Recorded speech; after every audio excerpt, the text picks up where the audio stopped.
This is a sudden, unexpected glitchy warp that takes place in the James Bond game 007 Quantum of Solace. In fact, it's one of a few crazy glitch finds, most of them taking place in such a very short amount of time, turning one of the game's longest levels into one of its shortest and most broken. But actually, I showed you too much footage just now, because for many years, this was all that was seen. It's a video from 2009 from a user whose name I'm not going to pronounce, because why would you name yourself this? But it showed the player far above the map in a different level. But I mean, you could write this off as this person may be using hacks, right? There was a brief description of what happened, along with possibly a spam link that'll steal all your personal data from way back then. Do not redeem! Do not redeem! Do not redeem the card! If there weren't many videos of glitches like this online, would it really be true? Not to mention, this didn't even happen on the level that I mentioned in the beginning of this video, Barge. So what is the deal with this level?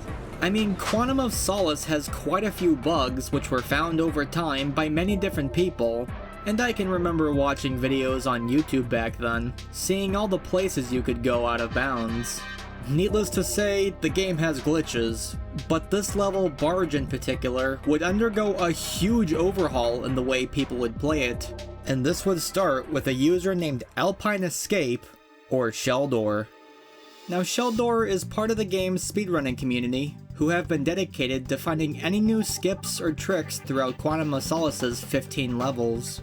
In 2021, Sheldor would post a video showing some of the many odd things you could do in Barge, such as walking through a door that you're normally supposed to blow up to pass through, instead phasing through the closed door by stunning or taking down this particular guard. Another user named Tactics Gaming would also find a bizarre warp up by passing through the same doorway, and even though it would also happen to another user, no one would really have a clue how to do it. In addition, Sheldor would use mods to show off the map's strange invisible walls that you could stand on. See, the normal route when playing Barge is by first taking down guards outside this barn, then getting into a longer auto-scrolling section where you have to escort your girl along this huge ship, then fight your way through more guards with events that are meant to happen, and finally once you've gone through all that, make your way to the back of the ship, open these doors, and the mission's done. It seemed like, in order to beat the level, all you'd really have to do is make it towards the back part of the ship to open the doors, and then you're done. This switch to open the doors would even be active throughout the entire level, which if you could just jump right to that spot, would be a massive skip. Sure, with mods you could do some crazy stuff like that, but without any fancy mods, Bond would be fairly limited with his moveset. There isn't a whole lot you could do. Or is there? The improvements would start off small, and in fact, it would start with ya boy. After being reintroduced to this game many years later, thanks to a friend of mine, Vinny64, running this game at the speedrun event, Pacefall 2023, where I'd also speedrun Spider-Man while secretly dressed up as Spider-Man for whatever reason, I'd play Quantum of Solace again, and all the nostalgia from this game I randomly bought at a Toys R Us came rushing back. Naturally, I joined the Quantum of Solace channel in the 007 speedrunning Discord server to see what the speedrun community could do. They'd already have a fairly big skip, making use of solid walls to stand on to skip a couple of the bigger shootout sections on the boat. That's when I saw these videos by Sheldor. One of them in particular caught my attention. With mods, Sheldor was able to find a route higher up in the support beams and vents of the barn area, using that to pass over a wall that's just open for some reason, to where you can leave the barn without doing the whole sniper shootout escort baloney, which normally takes a little while. Without that, when you would go through the shootout, this door would open afterwards, allowing you to leave the building. If there was some way to get up to these rafters to jump over this wall and skip this portion of the level, that'd be huge. That's when I found something. There was in fact a path you could take to get up here, but how would you do it with a jump with such limited height? Well, jumping on these objects lower to the ground, like these crates, tires, and log stacks, With your now elevated height, you could then jump on top of the detail alongside the barn door, which would close behind you. It was at a diagonal angle, which allowed for a steady ascension. The only small problem would be the short amount of walking space you'd have. You would have to hug the door pretty tight, eventually having to maneuver around an invisible wall, which gives you even less room to walk.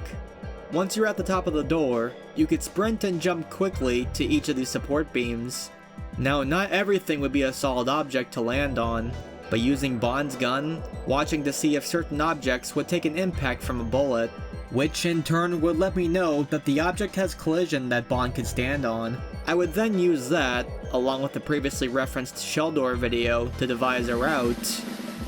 And there you have it, the shootout could now be skipped.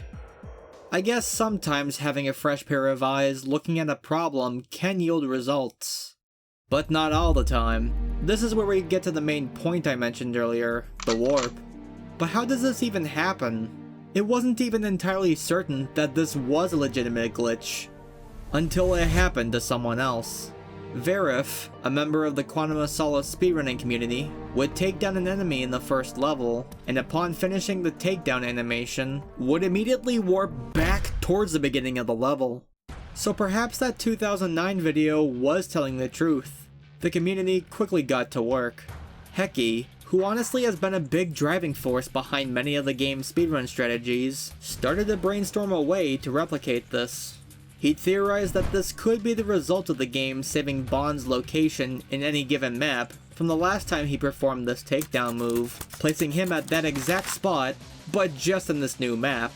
Another runner, Rythan, would support this theory, suggesting that it could be the result of performing the takedown move in one map without completing the move, pausing the game and quitting to the main menu, then loading up any other level and doing another takedown there. To help clear up any confusion, let me demonstrate what's happening here using the levels themselves. For any level, wherever James Bond stands, he'll have two sets of coordinates as to where he is in 3D space. The first set of coordinates will change whenever he moves. Basically, these coordinates are tied to him. The second set of coordinates will basically write down Bond's first set of coordinates, where he is in 3D space, at the exact time when you start this takedown move. After completing the move, Bond will be placed back in that stored spot, likely so that certain animations won't allow him to clip through walls or anything. And that second set of coordinates will reset to all zeros, so that Bond's not constantly flying around at the speed that it would take to initially return him to those stored coordinates. Now, because each level is vastly different from the others, a certain set of coordinates for Bond to stand in, while being inbounds in one map, doesn't at all guarantee it to be inbounds in any other map. So what's happening with this warp in Barge is that, by first starting a takedown early in the Casino Royale level, but pausing and quitting to the main menu before finishing said move, the first set of coordinates where Bond is standing in Casino Royale, at the time that you start the takedown move, will be stored in the second set of coordinates, unless you were to follow it up by either dying, reloading a checkpoint, or doing another takedown on any guard. If you were to then load into the Barge level and do a takedown on a guard there, once you finish the move, those stored coordinates from Casino Royale will reposition Bond in that exact spot, but now in the Barge level, wherever it may be. It just so happens that those coordinates set him on top of a crane near the end of the ship, meaning you could just hop down and finish the level. If only it were that simple. While this crazy find was a collective effort of Heki and Sheldor, at this point in the discovery, you were kinda stuck. You could land down on the ship, but would immediately die upon landing as a result of the fall you'd take. It was so close, and yet almost hopeless at this point to shift this level into maximum overdrive. Except for when the goat of finding things, Heki, took another look. The invisible walls and low platforms wouldn't be of any use. That is, until he remembered that this game is just like Call of Duty. I kid you not, Solace runs on the same game engine as Call of Duty 4 Modern Warfare. That game has an exploit called Silent Jumps. This is because certain types of platforms will ignore the fact that you could fall from a 50-story skyscraper onto them, as you won't take fall damage. And they're called silent jumps because you wouldn't make the normal landing sound when touching these. These platforms are just special in that way. They don't behave like normal platforms or floors. Remembering this, Heki found that these windows on the ship behaved in the exact same way.